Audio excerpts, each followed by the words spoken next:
Jonathan Caldwell stood at the pinnacle of everything he had ever wanted. His name commanded respect in every boardroom, his wealth turned heads in every social circle, and tomorrow, his marriage to Olivia Harrington would cement his place among the untouchable elite. Yet, as he gazed at the breathtaking New York skyline from the floor-to-ceiling windows of his penthouse, an unsettling thought gnawed at the edges of his mind. It wasn't doubt. No, Jonathan never doubted himself.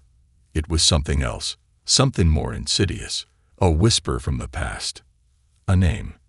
Claire Bennett. He exhaled slowly, swirling the amber liquid in his glass, before taking a measured sip. He hadn't thought about her in years, not truly. And yet now, on the eve of his wedding, she lingered in his mind like a song he couldn't silence. A ghost.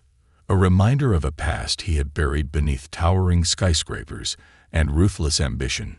Jonathan had invited Claire to the wedding, not as an olive branch, not as a sentimental farewell. No, he had invited her for one reason alone, to watch her shatter. She had left him years ago, walked away as if he was nothing, as if all he had offered her wasn't enough. He never forgave her for that. He had moved on, built his empire, and sculpted his life into an unbreakable fortress. Claire had been the only miscalculation in his otherwise flawless strategy, and tomorrow she would see just how much she had lost. A knock at the door pulled him from his thoughts. Victoria Caldwell, his sister, stepped into the dimly lit room. She carried the same air of power as he did, her sharp features set in quiet confidence. She was the only person in the world he trusted without question. "Everything is in place for tomorrow," she announced, her voice smooth and composed. "No surprises, no distractions. Olivia's family expects perfection, and we will deliver it." Jonathan nodded, setting his glass down on the sleek marble table beside him. Claire confirmed her attendance. Victoria hesitated for the briefest moment before answering. "Yes, she'll be there." Something flickered in her expression, something unreadable. It was rare for Victoria to question his decisions, but he caught the hesitation in her tone. "Good," he said, his lips curling into a smirk. "It's important for people to see what they've lost to understand what they had." Victoria's gaze lingered on him, unreadable. "Just make sure this doesn't turn into a distraction," she said carefully.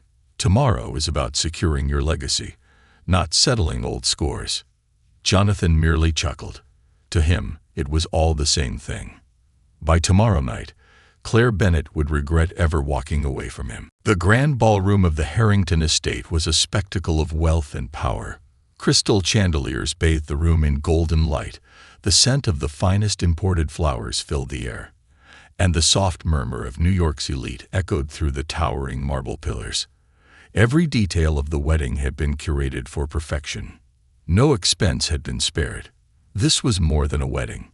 It was a statement, a declaration of dominance. Jonathan Caldwell stood at the center of it all, exuding control.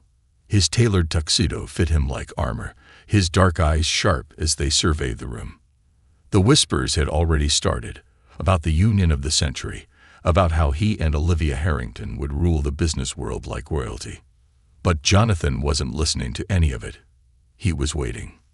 Then she arrived. Claire Bennett stepped into the ballroom, and for the first time in years, Jonathan felt something he couldn't immediately categorize. She was different. Not the heartbroken, fragile woman he had expected. Not a shadow of her former self. No, Claire stood tall, poised, her black dress flowing elegantly as she moved through the crowd. But it wasn't just her presence that struck him. It was who walked beside her. Two little girls, no older than 6, clung to her hands. And the moment Jonathan saw them, the world around him fell silent. The air in the room thickened, conversations faltered, and every movement seemed to slow, because there was no mistaking it. The girls were identical. And more than that, they were identical to him. His mind stilled, his breath shallow. He was a man who prided himself on control, but at that moment, his grip on reality wavered. Claire's gaze met his, unwavering and unreadable. She walked toward him, her chin lifted, every step deliberate. The two girls clung to her, their wide brown eyes scanning the room with innocent curiosity. Jonathan swallowed, forcing himself to regain composure. He had prepared for many things tonight. He had imagined Claire arriving bitter, broken, envious of his success. But he had never prepared for this. Victoria, who had been at his side, sucked in a sharp breath. "Jonathan," she murmured under her breath. But he barely registered it. Claire stopped a few feet from him. For a moment, neither of them spoke. Then, in a voice both soft and unshakable, she said, "Congratulations on your wedding, Jonathan." His throat was dry. He didn't respond immediately, didn't know how to. His gaze flickered to the two girls, his mind racing to piece together a puzzle he didn't even know existed. "Claire," he finally said, his voice controlled but laced with something unfamiliar. "I wasn't expecting me to show up," she finished for him, tilting her head slightly. "Or expecting them." The girls stared up at him, and for the first time in his life, Jonathan felt unprepared. Jonathan Caldwell had faced ruthless business rivals, hostile corporate takeovers, and high-stakes negotiations where billions were at stake, but nothing had ever unnerved him like this. The two little girls standing beside Claire were impossible to ignore. Their presence wasn't just an inconvenience, it was a seismic shift in his world, an unforeseen complication in a life he had carefully constructed. They looked like him, down to the sharp angles of their cheekbones, the deep-set brown eyes, and even the way their tiny hands curled in subtle tension, as if mirroring his own unease. His grip on control tightened, though outwardly he remained composed. The room around him felt distant, as if the golden glow of the chandeliers and the murmuring guests had faded into irrelevance. Only Claire and the two little girls mattered now. Claire's expression remained unreadable. It irritated him how effortlessly she held herself together, how she stood before him like she hadn't just detonated a bomb in his world. Her dress was sleek, understated elegance, her dark curls cascading over her shoulders, and her gaze, steady, unyielding, held the same fire it had years ago. Victoria, ever perceptive, leaned in slightly. "Jonathan," she whispered under her breath, her voice tight with warning. He knew she was assessing the situation as quickly as he was, calculating the risks. This was not just a scandal waiting to happen, it was something far worse. His mind raced, piecing together fragments of the past. He hadn't seen Claire in over 6 years. The timeline, if what he was thinking was true, lined up too perfectly to be a coincidence. The air between them stretched thin, charged with unspoken words. "You're causing a scene," he finally said, his voice smooth but laced with steel. He was keenly aware of the guests watching, their curiosity barely concealed behind their champagne flutes. Claire smiled faintly, a flicker of amusement in her eyes. "Am I? That wasn't my intention." His jaw tightened. "Then what exactly is your intention?" She let out a soft exhale, then lowered her gaze to the two girls. "Why don't you ask them?" Jonathan's heart pounded once, hard. The two little girls, silent but observant, were still staring at him. It was unnerving, the way they didn't fidget or hide behind Claire's dress like other children might. They simply stood there, waiting. One of them, the slightly taller one, stepped forward, tilting her head curiously. "Are you Jonathan Caldwell?" A strange, unfamiliar sensation gripped his chest. He had spent years perfecting his responses, mastering the art of power and persuasion. But what did one say when faced with a child who might be his own blood? "Yes," he said finally, "I am." The little girl studied him for a moment before glancing back at Claire. "Mommy, is he the one?" The room swayed slightly. Jonathan inhaled sharply, but before he could speak, Olivia appeared beside him, her icy grip latching onto his arm. Her smile was fixed, but there was a sharpness in her eyes. "Jonathan, darling, aren't you going to introduce me?" He knew what she was doing, staking her claim, asserting dominance in front of Claire. But Olivia was missing the point. Claire lifted a brow, clearly unimpressed. "I don't believe we've met," she said, her tone polite but distant. Jonathan could feel the tension in the air shifting, turning volatile. This was not a situation that could be handled with a charming quip or a dismissive wave. Claire had shown up at his wedding with two little girls who were undeniably tied to him in ways he didn't yet understand. And from the look in her eyes, she had no intention of making this easy for him. A charged silence stretched between them, the weight of unspoken truths pressing down like an invisible force. Jonathan Caldwell had always been a man in control of his image, his empire, his future. But standing here, face to face with Claire and the two little girls who bore an uncanny resemblance to him, he felt something foreign creeping into his chest, a crack in his composure, a rare flicker of uncertainty. Olivia's grip on his arm tightened, her long nails pressing into his skin. She was smiling, but it was the brittle kind, the one she used when she felt threatened. "Jonathan, darling," she purred, her voice a calculated blend of affection and warning. "Are you going to explain what exactly is happening here?" Jonathan didn't answer immediately. He was still looking at Claire, trying to read between the lines of her carefully neutral expression. He had always been good at predicting people, anticipating their next move, but she was a mystery now. The Claire he had known was passionate, impulsive, prone to wearing her emotions on her sleeve. The woman standing before him was different, more controlled, more dangerous. Finally, he spoke. "I don't believe an explanation is necessary." His voice was smooth, practiced, but there was an edge to it. A challenge. Claire met his gaze without flinching. "That depends," she said, her voice deceptively light. "Are you denying them?" A ripple of tension moved through the onlookers. Jonathan could hear the faint rustling of whispers, see the way the guests were subtly angling their bodies to eavesdrop. The moment was teetering on the edge of something explosive. His jaw tightened. "I don't make claims or denials without proof." Claire tilted her head slightly, amusement flickering in her eyes. "Proof," she echoed. "Funny. I don't recall you asking for proof before you decided to marry into a billion-dollar family." Olivia's sharp inhale was audible. "Excuse me." Claire ignored her. She bent down, her hands resting gently on the shoulders of the two girls. "Would you like to introduce yourselves?" she asked softly.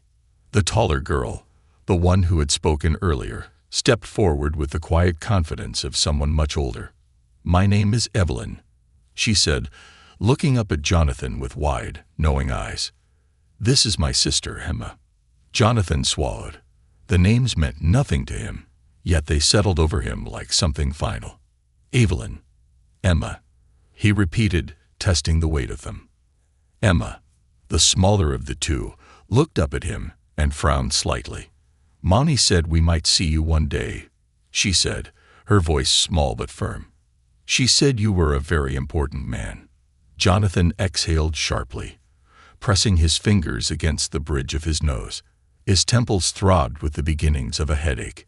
He wasn't a man who dealt in uncertainty. He dealt in numbers, contracts, assets, things that could be quantified, controlled. But there was no strategy for this. Victoria, who had remained silent up until now, finally spoke. Her voice was low, careful. "Jonathan," she said, just loud enough for him to hear, "we need to handle this privately." Privately. Yes, that would be the logical approach. Except logic had abandoned him the moment he locked eyes with those two girls. Claire straightened, smoothing a hand over Emma's curls. "I wasn't planning on staying long," she said, her tone still calm, still maddeningly unreadable. "We just wanted to congratulate you." A statement so simple, yet it carried the weight of an earthquake. Jonathan's throat was dry. He had faced journalists and boardroom executives with more composure than this. He had been prepared to humiliate Claire tonight, to watch her shrink under the weight of his success. Instead, she had turned the tables on him with two pairs of innocent brown eyes that saw far too much. And worst of all, She wasn't asking for anything. Not an explanation. Not an apology. Not recognition. She was simply standing there, letting him unravel. Jonathan felt like the ground beneath him had been yanked away, leaving him suspended in a free fall he hadn't seen coming. His mind, so accustomed to solving problems with ruthless efficiency, refused to process the full impact of what was happening. He could feel the weight of dozens of eyes on him, watching, waiting for his response. This wasn't just a social scandal unfolding. It was a personal reckoning. The two little girls, Evelyn and Emma, stood quietly beside Claire, their innocent gazes slicing through the steel walls he had spent years constructing around himself. His grip on control, once absolute, was slipping. Claire's expression was unreadable, but there was something in her eyes that unsettled him. Not anger, not resentment. No, that would have been easier to deal with. What he saw in her gaze was something far worse. Indifference. She didn't care what he did next. She had already won. Victoria stepped closer, lowering her voice so only he could hear. "We need to get ahead of this before it spirals." Jonathan clenched his jaw. Spirals. That was the perfect word for this. He could already hear the whispers growing louder, the speculation thick in the air. His perfect, carefully curated wedding was becoming something else entirely. Olivia, still gripping his arm like a lifeline, let out a short, bitter laugh. "This is ridiculous," she muttered, her voice dripping with disdain. "Jonathan, I don't know what game she's playing, but I refuse to entertain it."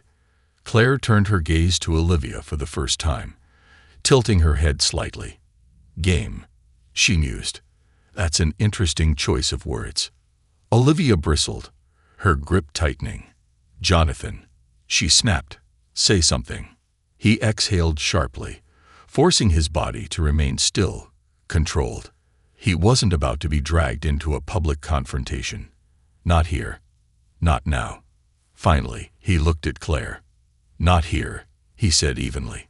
"We'll talk, but not here." For the first time, something flickered across her face, a ghost of amusement. "Talk," she repeated, her voice laced with quiet disbelief. "Jonathan Caldwell wants to talk." He ignored the taunt. "I assume you'd prefer to do this privately." Claire exhaled, then nodded once. "Fine." She turned to Evelyn and Emma, her voice softening. "Why don't you two go with Aunt Meredith for a bit?" Jonathan's brows furrowed slightly. Aunt Meredith.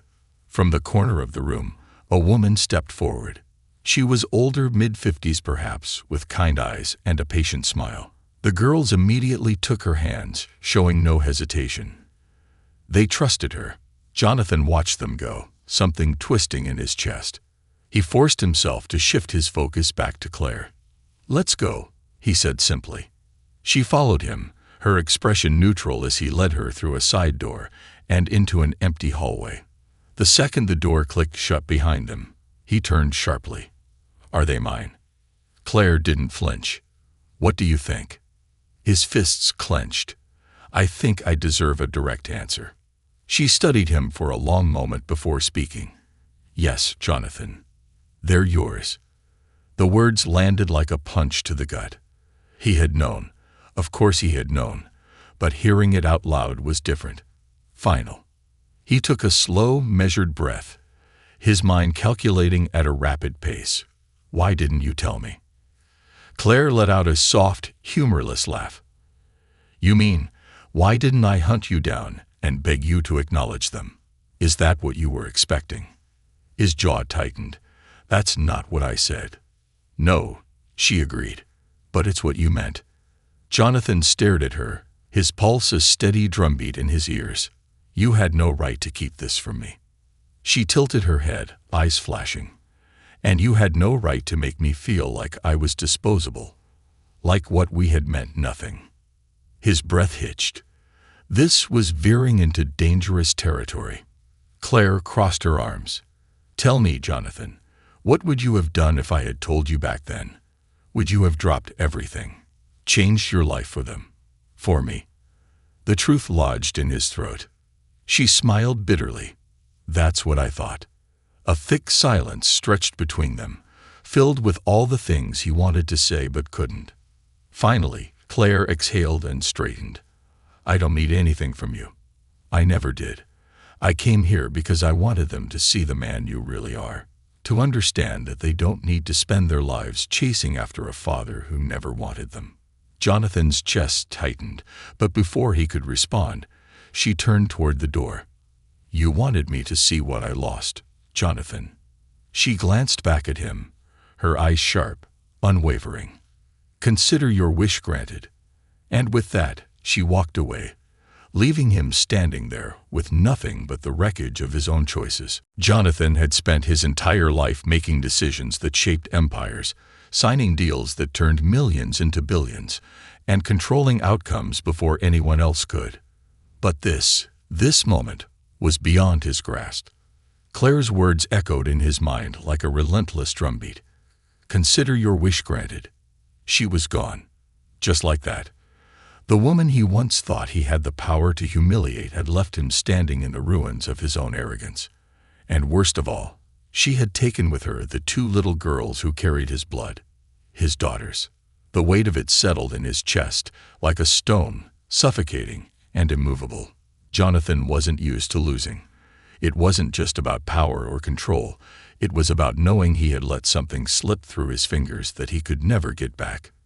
He had spent years convincing himself that what he had with Claire was just a mistake, that she had been a fleeting distraction from his real purpose, his true path.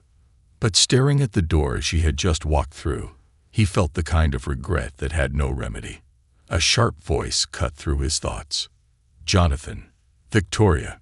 His sister's voice was calm, but the underlying edge of frustration was unmistakable. He turned to face her, still grappling with the storm in his chest.